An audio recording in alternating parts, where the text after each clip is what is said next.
Next drawing we're going to do has two characters in it, and the two are Dirk and the dragon Singe. Now, Dirk is a little tiny character, and Dragon is a great big character, Singe is. So what I'm going to do to cheat this a little bit is I'll pull Dirk into the foreground so that he stays kind of big, and push the Dragon into the background. And I think, just to get this thing to work, I'm going to sketch out how I can do this. This Dragon is sort of looking at Dirk like that. And I can bring all the tail up around like this. And maybe the legs of the dragon like that.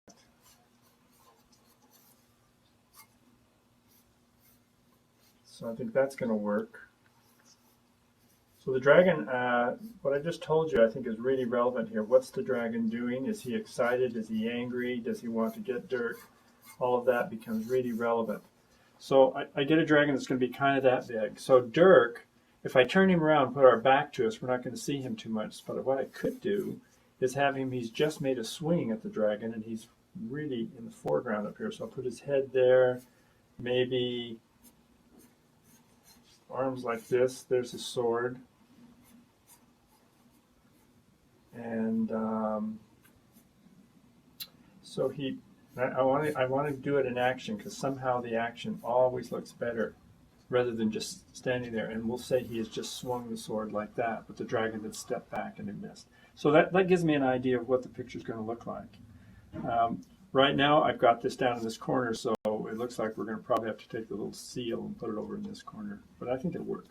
So let's get this Singe dragon to work for us. Really important. I'm going to just slightly detail again, so I know what I'm drawing here. The eyes will be somewhere in there. The hard part about this dragon a lot of times is these big rims that are on his tummy. But once I kind of get the idea, then I can work with a little more confidence. I'm going to say the dragon is really, really angry or really fierce, because it's going to make better drawing, which means its hands are going to take on kind of a stiff look. Shoulders up here. That's going to work great. Then I'll put all the spines and all the decoration on just a little bit later. Let's see what Dirk's going to look like. I think he's going to be looking back towards the dragon, so I got the eye line right there, and I'm going to put his eyes looking up at the guy. So it's sort of like that. Here would be his helmet. There's the Dirk nose and the Dirk frown.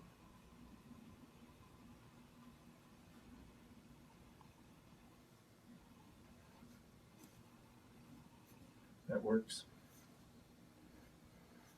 And his shoulders. It's really hard with human characters. You have to get the anatomy just right, or anyone looking at it says, it doesn't look right. And they'll spot it immediately. Even if they're not an artist, they'll spot it.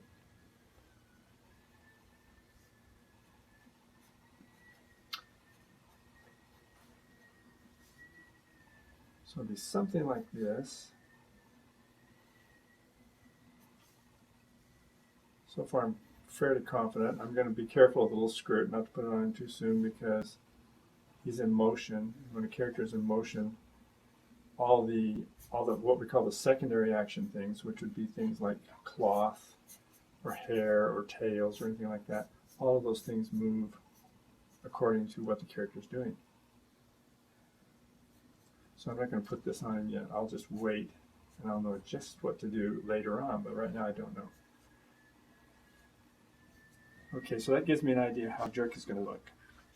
So let's start detailing our dragon and see if we can't get this guy looking really terrific. Go up here. I'm going to have him, the eyes and the mouth are always really important. There's a knob on top of his head, and the brows are always a little darker than anything else. The cheeks of the dragon tell you, what he's doing. So I think the dragon has one of those mean kind of smiles on his face. And the big nostrils, which you can see.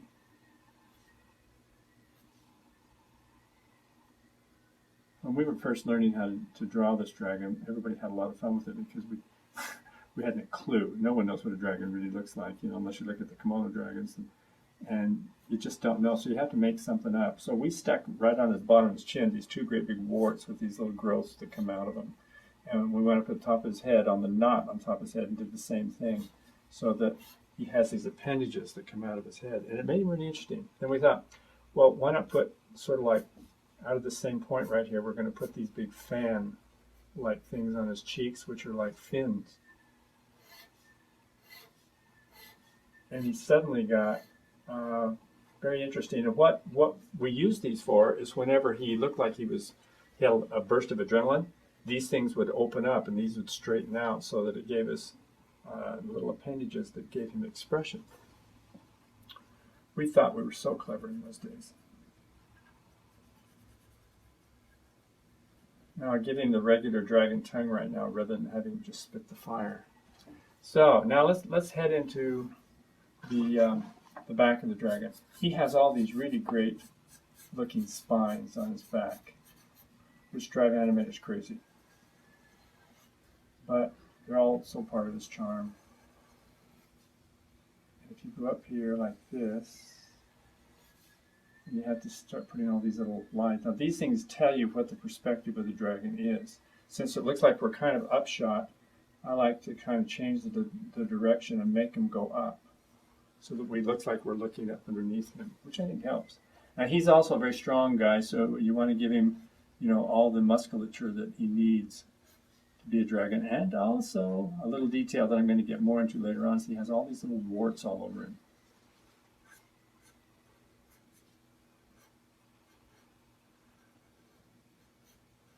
So there we go. Let's draw his chest.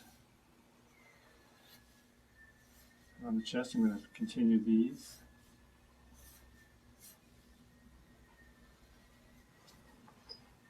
So far, I'm liking it. I think it's going to be good. Right up in here again, here's some of these little warts. They get all over his skin. I don't know what those are. It just makes him look a little bit kind of like an animal, so we do that. And I even forgotten who came up with that idea. But it was a combination of a lot of people working together. See, you know, I've kind of got a straight over here with these curves. Those are playing against each other. And against this straight, here's another curve. But I don't want to parallel anything, because parallel lines usually are boring things. And here we go. Let's get into the legs. Again, since he is he's angry right now, I think what we want to do is we want to get all of the feet, the toes, the hands, the fingers, and all that to be very stiff looking, so that he's got them extended. And the claws on the end of them, it's going to make it look really, really good.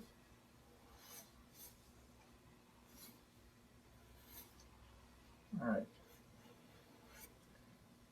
And right here, we'll do this, this, this, this, and then get this other leg. And he has big fleshy legs, so don't be afraid if you're trying to draw this guy to make them kind of big and flat and fleshy, but also a real fleshy knee.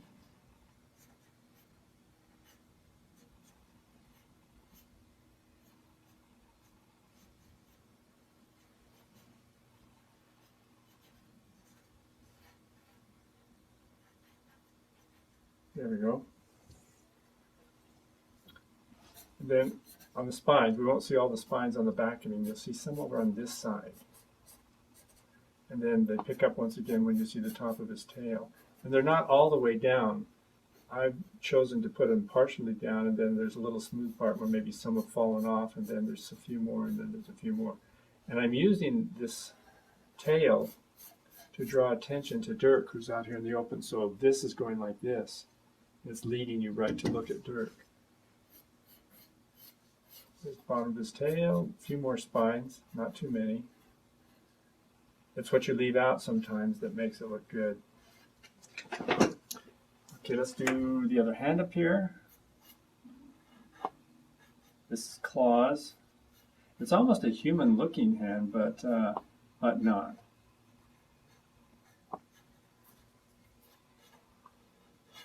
This is foreshortened. So there's the bicep. Here would be the elbow down here. And then we decorate it with the few little warts. That does that. All right, let's finish off Dirk for us. We're almost there.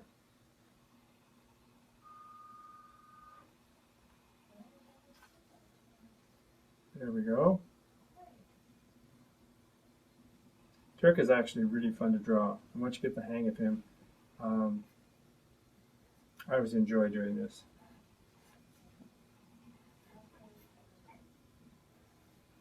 Sometimes I can't exactly talk why I'm doing some of the things, but it's sort of an intuitive process after a while. So you get to know when the line is in the right place or it's not. Don't be afraid to use your eraser, because that's why we make mistakes. You just admit them, erase it, and go on. All right. Now Dirk, you have to think through this. You know, how is he grasping? Here's his hand. His thumb goes around the other side. This other hand is upside down, and this is the thumb here. All right, and so I'm liking that. Let's draw the hilt of the sword. This will tell us kind of how the sword angle is. There's the knob on the end of the hilt of the sword. Now we have to draw the sword itself.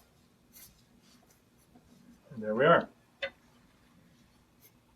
Now I'm ready to kind of put clothes on this guy. And I know that I'm going to let that fly up there because he's moving forward, so this trails behind like a secondary action. There's his other leg.